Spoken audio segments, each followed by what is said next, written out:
인터넷에서 다름과 틀림이란 글을 읽어보았습니다. 어떤 사람이 길을 물을 때 술을 좋아하는 사람에게 길을 물으면 이렇게 대답한다고 합니다. 저쪽 코너에 호프집이 있거든요. 거기서 오른쪽으로 돌면 막걸리집이 보입니다. 거기서 300m 직진하면 당신이 원하는 장소에 가게 됩니다. 술을 좋아하는 사람은 이렇게 대답한답니다. 근데 목사님에게 길을 물으면 어떻게 대답할까요? 저기 교회가 보이시죠? 그 교회를 지나 100m 정도 가면 2층에 교회가 보입니다. 그 교회를 끼고 오른쪽으로 돌면 거기입니다. 이렇게 대답한다는 거예요. 사람들에게 십자가 그려진 카드를 보여주면 수학자는 덧셈을 말하고요. 덧셈이라고 말하고 산부인과 의사는 배꼽이라고 한답니다. 목사님은 당연히 십자가라고 대답하고 교통경찰은 사거리라고 대답합니다. 그리고 간호사는 적십자다. 또 약사는 녹십자다라고 대답한다는 것이에요. 모두가 자기 입장에서 바라보기 때문입니다. 한마디로 다른 사람이 틀린 것이 아니고 다를 뿐입니다.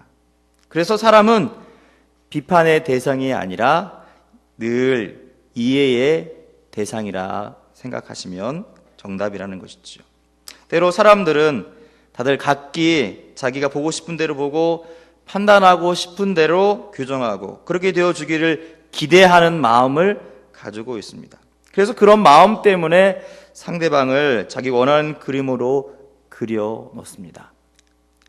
상대방이 내가 원하는 모습, 나 저런 사람이 되었으면 좋겠다 하는 그런 생각을 한다는 것이죠. 그러다 보니까 그것이 깨어지면 내가 원했던 사람이 아니면 화가 나는 것입니다. 그 사람에게 내 주장을 앞세웁니다. 그리고 다툼이 일어나게 되는 것이죠. 그런데 가만히 그것을 보면 그것이 어디에서 왔는가? 바로 내 안에 기준이 있었다는 것입니다. 만약 그 기준만 없었다면 그런 비판도 그런 다툼도 없었겠죠. 사랑하는 사람들에게 또 부부의 지간에도 서로 있는 그대로 받아주지 못하고 자기가 생각하는 남편, 자기가 생각하는 아내, 자기가 생각하는 결혼 생활, 자기가 생각하는 연애를 생각하고 있기 때문에 서로에게 왜 내가 생각하는 그것대로 따르지 않나. 그래서 화를 내게 되는 것이죠. 그래서 자기 생각을 가지고 있는 것을 망가뜨리면 그러면 막 불만을 토로하게 됩니다. 제가 난 어떤 목사님은 신혼 초에 그런 다툼을 하더라고요. 치약 짜는 것 때문에. 남자들은 보통 그냥 꾹 눌러 짜잖아요. 근데 사모님은 끝에서부터 이렇게 짜는 거예요. 근데 그게 사모님 굉장히 신경질이 나는 거예요. 항상 뒤에서 잘 이렇게 해놓으면 목사님이 그냥 꾹 짜가지고 엉망으로 만들어 놓으니까. 그래서 다툼을 심하게 했다는 얘기를 들었습니다.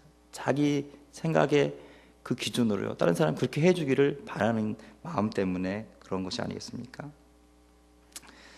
이렇게 되면 상대방을 이해하지 못하는 거죠. 그 사람 또한 상대방 또한 자기가 가지고 있는 생각이 있는 거죠. 그 목사님 자기가 가지고 있는 생각이 그거잖아요. 그냥 어디서 짜면 무슨 상관인가? 치약을 짜서 이만 잘 닦으면 되지. 그런 생각 아니겠어요? 여러분, 이런 모습 속에 가만히 들여다보면 그 모든 것이 우리 안에 있는 욕심 때문이라는 것을 알 수 있습니다. 오늘 본문도 우리에게 욕심의 문제를 아주 적나라하게 정리해 놓고 있습니다. 우리 14절, 15절 말씀을 같이 함께 읽도록 하겠습니다. 시작.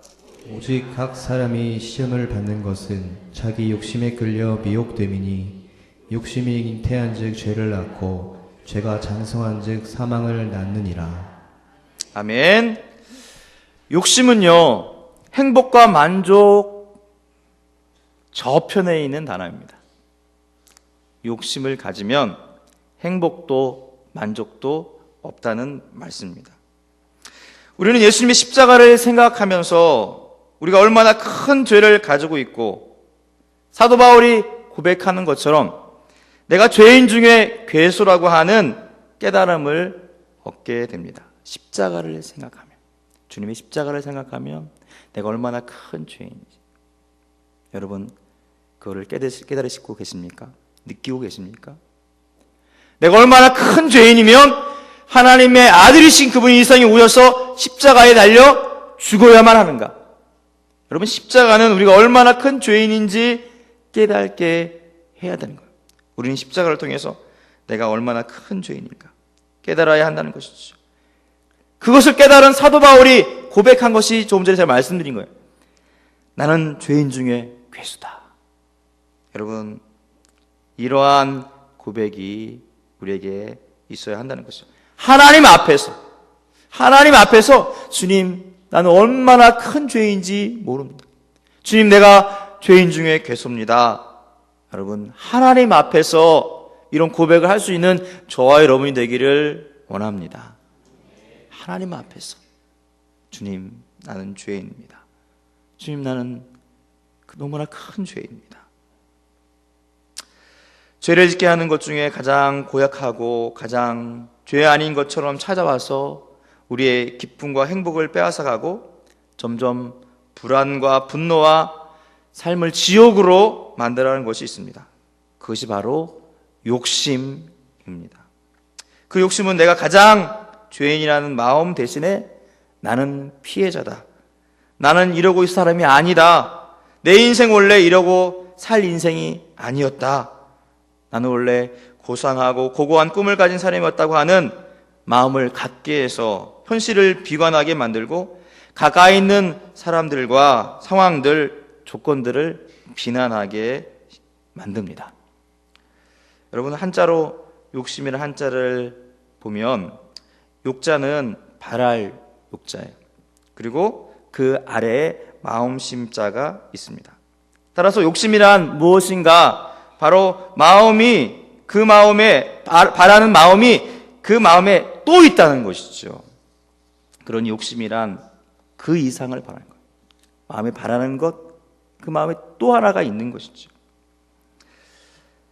사막에 조그만 오두막집을 짓고 사는 노인이 있었습니다. 그곳에는 우거진 야자수와 맑은 샘물이 있어서 지나가는 나그네들이 좋은 쉼터가 되었습니다. 노인은 야자수 그늘 아래에서 목마른 나그네들에게 시원한 샘물을 떠주는 것을 기쁨과 보람을 갖고 살았습니다. 그런데 그것을 경험한 나그네들이 감사의 표시로 동전을 이렇게 주고 간 거예요. 처음에는 이 노인이 그것을 극구 사양했습니다. 그러다가 나중에는 그것을 받기 시작했습니다. 그런데 이것을 받으면서 좀 더 많은 것을 얻었으면 좋겠다 하는 그런 마음이 이 노인에게 들었습니다. 그래서 그 우물을요, 최신 시설로 바꿔놨어요. 그런데 문제가 발생했습니다. 우물을 많은 돈을 들여가지고 그렇게 했는데 물이 안 나오는 거예요. 그래서 노인이 야자수 때문에, 주변에 있는 나무 때문에 물이 말라가는구나 생각해서 그 옆에 있는 나무들, 야자수를 다 베어버렸습니다. 어떻게 되었을까요? 물도 마르고 그 그늘을 만들어주었던 야자수 나무 다 사라지니까 이제 더 이상 그곳이 좋은 곳이 아니었어요. 황폐한 곳이 되었고, 그리고 거기에 살던 그 노인마저도 그 뜨거운 햇볕 때문에 그만 죽었다고 합니다. 욕심을 통해 수많은 죄들이 들어옵니다. 여러분, 우리가 바라는 것 그 이상을 바라면 바로 그것이 욕심이고요. 그리고 그 욕심은 여러분 죄를 낳고 죄가 장성한 즉 사망을 낳느니라 성경은 말씀하고 있습니다. 그래서 오늘 26절에 보니까 자기 혀를 제갈 물리라 라고 말씀하시는 말씀이 있거든요. 이 무슨 말씀입니까? 제어해야 하는 거죠. 우리의 마음을 제어하라는 말씀입니다. 우리가 가진 마음을요 그냥 풀어놓으면 안 된다는 거죠. 어디로 튈지 모르죠. 욕심 때문에 우리를 망하는 길로 가게 만들 수 있지 않습니까? 때로는 그 욕심 때문에 우리 안에 분노가 일어나기도 합니다. 왜 그렇습니까? 바로 자신의 욕심에 맞지 않기 때문에 그런 일이 발생하는 것입니다. 결국 그 욕심대로 되지 않을 때 삶을 비관하고, 사람을 비관하고, 현실을 비관하고, 자신의 삶을, 자신의 주변을 지옥으로 만들어 가는 것입니다. 그것이 곧 사망입니다. 욕심이 잉태한 즉 죄를 낳고, 죄가 장성한 즉 사망을 낳느니라. 여러분, 영적으로도 죽어가는 것이죠. 우리는 욕심이 우리의 영혼이 죽어가는 시작점임을 잘 알아야 합니다. 욕심을 품으면서부터 우리 영혼도 점점 시들어가고 죽어가는 사실을 기억하실 때 우리는 우리의 욕심을요 포기할 수 있는 그런 지혜가 있어야 될 줄 믿습니다. 사단은 다른 것을 우리에게 뿌리지 않습니다. 단지 욕심이라는 조미료를 뿌리고 갑니다. 여러분, 상대방이 나와 같기를 바라는 것이 무엇이라고요? 욕심이라는 거죠. 상대방이 나처럼 생각하기를 바라는 것도 욕심입니다. 관계에서 나타나는 욕심은 끊임없는 불만족과 불평을 낳게 합니다. 불편함의 소리를 지르게 합니다. 자기 안의 욕심 때문에 일어나는 것인 것을 모르고 상대방을 끊임없이 비난하게 된다는 것이. 혹시 우리 가운데 그런 분이 있으세요? 다른 사람을 비난하는 분이 있으십니까? 상대방을 끊임없이 원망하는 분이 있으세요? 여러분, 혹시 그것이 내 욕심 때문이 아닌지 돌아보시기 바랍니다. 그러면 그 욕심을 버리셔야 합니다. 그래야 평안이 오고요, 그래야 문제가 해결되는 것입니다. 그러면서 오늘 말씀해 보니까 이렇게 말씀하시죠. 내가 사랑하는 자들. 여러분, 우리 성경은요, 우리 하나님께서 우리를 사랑한다고 말씀하시거든요. 우리는 하나님의 사랑을 받는 사람들입니다. 그러므로 하나님이 우리를 사랑하였던 것처럼 우리도 사랑하는 사람이 되어야 할 줄 믿습니다. 그래서 성경에는 사랑은 오래 참는 것이다 라고 말씀합니다. 사랑은 온유하고, 사랑은 시기하지 않고, 사랑은 자랑하지 않고, 교만하지 않는다. 사랑은 무례히 행치 않고, 사랑은 자기 유익을 구하지 않는 것이다 라고 말씀합니다. 여러분, 이 말씀으로 사시는 저와 여러분 되기를 소원합니다. 그리고 사랑은 성내지 않는다라고 말씀합니다. 우리가 그런 마음 품을 때 있지 않습니까? 두고 보자, 그런 마음을 품을 때가 있습니다. 사랑은 사랑한다고 말하면서 불의를 사용하지 않습니다. 사랑은 사랑을 하면서 그 안에 담긴 진리, 예수님을 보면서 기뻐하는 것이에요.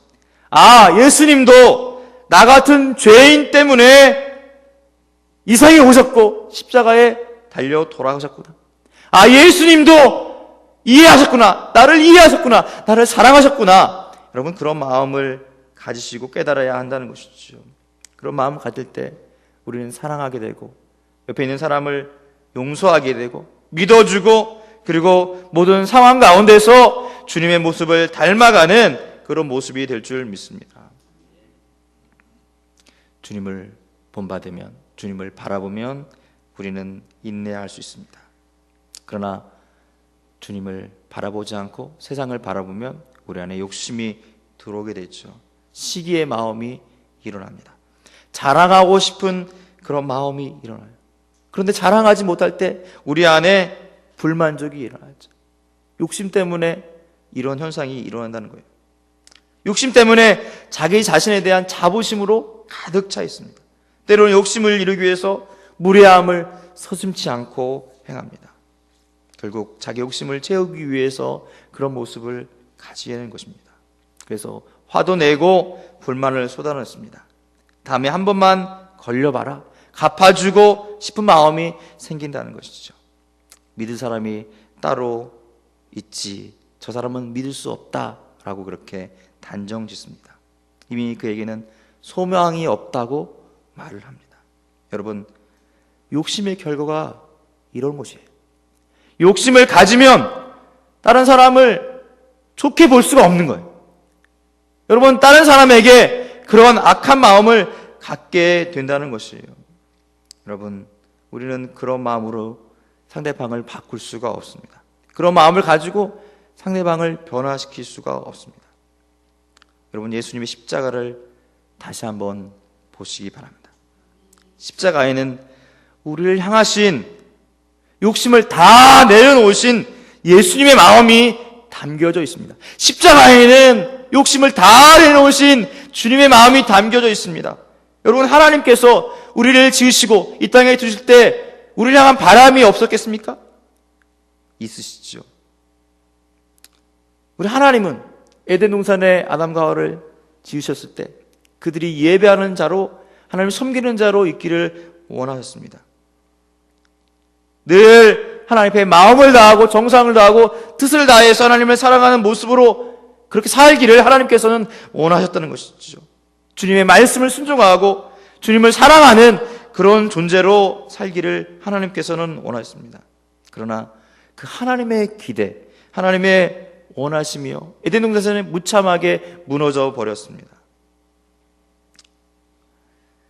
우리는 하나님 말씀보다 욕심을 따라 너무 쉽게 무너질 때가 있습니다. 아담과 하와처럼. 주님 말씀을 따라 살아갈 때 손해를 볼 것 같은, 욕심은 늘 내가 빛나고 내가 이익을 얻게 되고 바로 내 손에 뭔가 얻어질 것 같은 그런 것이 바로 욕심이 가진 마음입니다. 그러니 늘 욕심은 쉽게 우리 손에 잡혀 있습니다. 욕심을 가져야 잘 될 거라고 생각하는 마음이 있기 때문에 그렇습니다.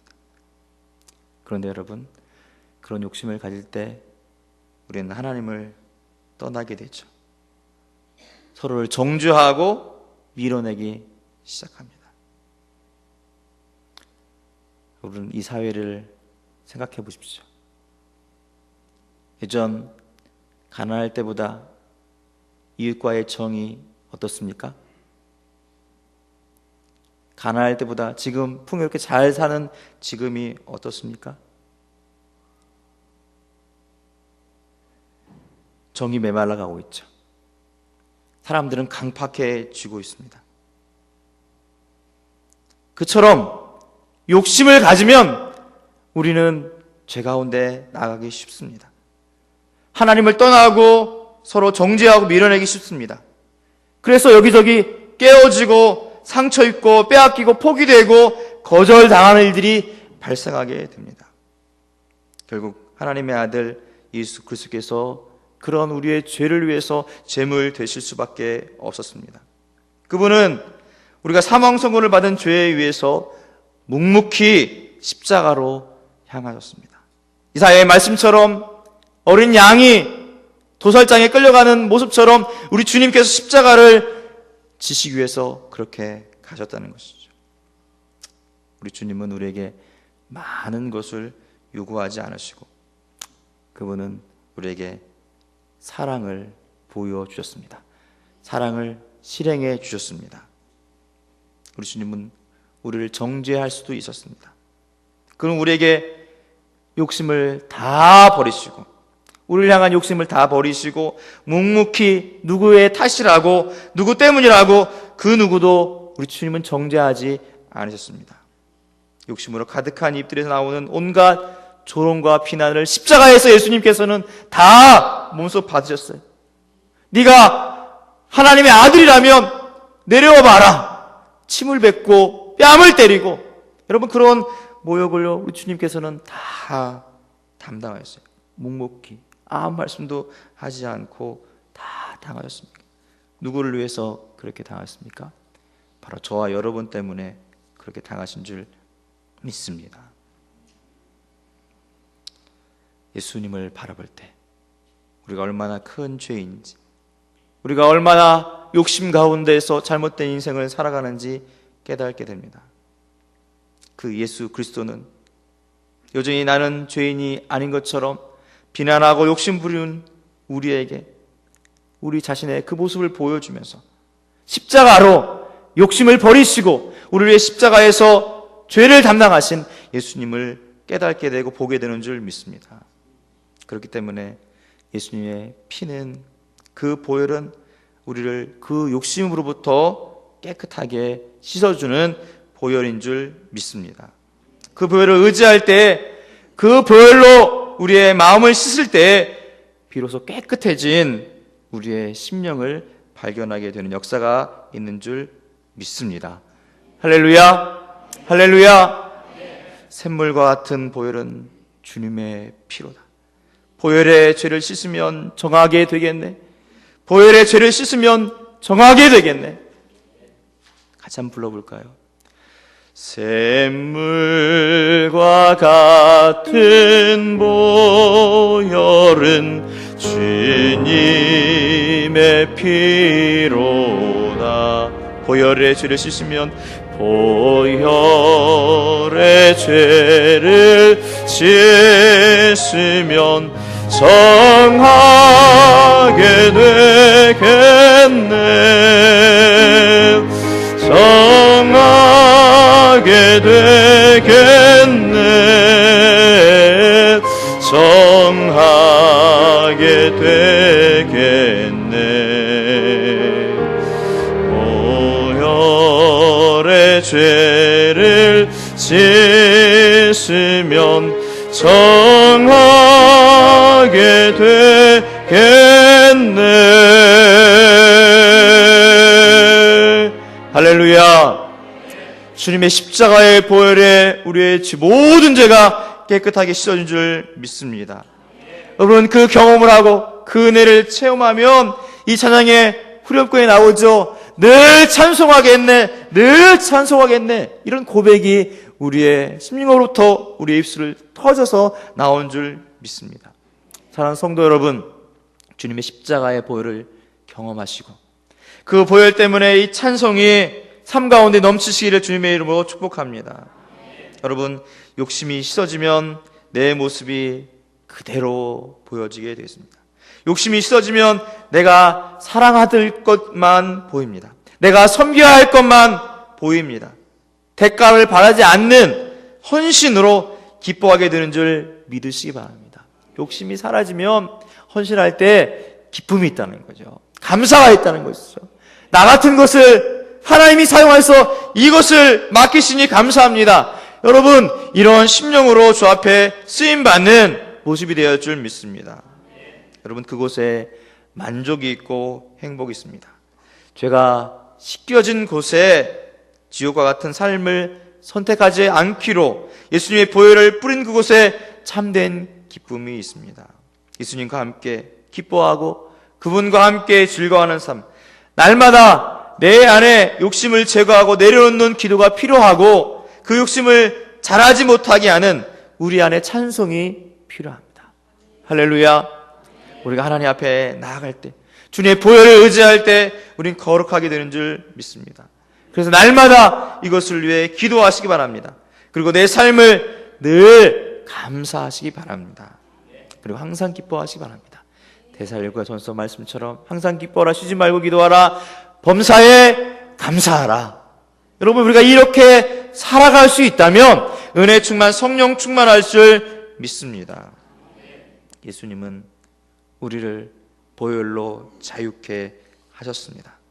예수님의 보혈이 우리를 새롭게 하시기 때문입니다.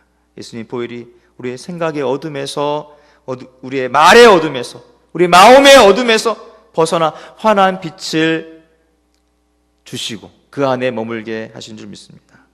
그러니 우리 서로 바랄 것이 무엇이겠습니까? 그러니 우리가 무엇을 바라겠습니까? 오직 주 예수뿐. 오직 주 예수뿐. 나 바랄 것이 뭔가? 우리 주 예수, 날 위해 돌아가심만 믿고 옵니다. 아멘. 여러분, 주님 앞에 그렇게 서시기 바랍니다. 그럴 때 주님이 우리를 깨끗하게 씻어주시고 순전한 심령으로, 사랑 충만한 마음으로 변화시키셔서 귀하고 복된 삶을 살게 할 줄 믿습니다. 주님, 이 시간 우리에게 말씀하십니다. 내가 거룩하니 너희도 거룩할지니라. 하나님, 욕심 때문에 우리의 모습 더럽혀지고 있지는 않습니까? 주님, 욕심을 십자가 보혈로 씻음받게 하여 주시고 거룩한 심령, 예수 그리스도를 닮아간 모습 가운데 주께 영광 올려드리며 하나님 은혜 가운데 복된 삶을 살아갈 수 있도록 우리 모든 성도들에게 은혜를 부어 주시옵소서. 모든 욕심은 십자가의 보혈로 씻어 주시옵소서. 거룩하게 하여 주시옵소서. 예수님의 이름으로 간절히 기도드립니다. 아멘.